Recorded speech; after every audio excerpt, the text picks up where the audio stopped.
गोर लगै छी। हम चमचम मैथिली गीत में अहाँ सबके स्वागत करै छी। आई एगो हम अनमो बियाहे के गीत कहै छी। अहाँ सब गोटा मिल के हमर गीत देखब सुनब। हमर चैनल के सब्सक्राइब, वीडियो के लाइक जरूर कर देबै। आही आमुआ के कते गुण गेबै हे सखी।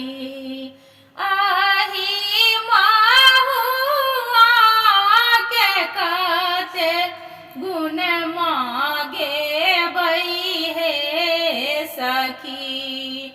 कियो सखी सिंदूर ने ठार, कियो सखी पीठार ने ठार, कियो सखी पीठार ने ठार।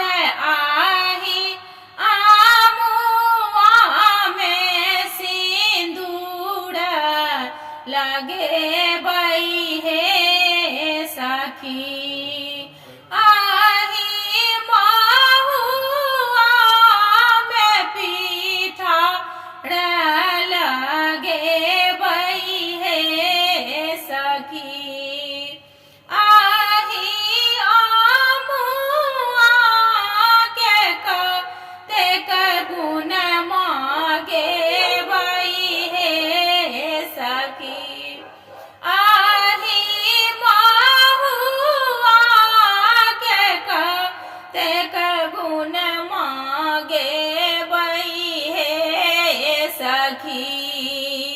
कियो सखी नौरी ने ठार, कियो सखी आरतक पात ने ठार, कियो सखी आरतक पात ने ठार।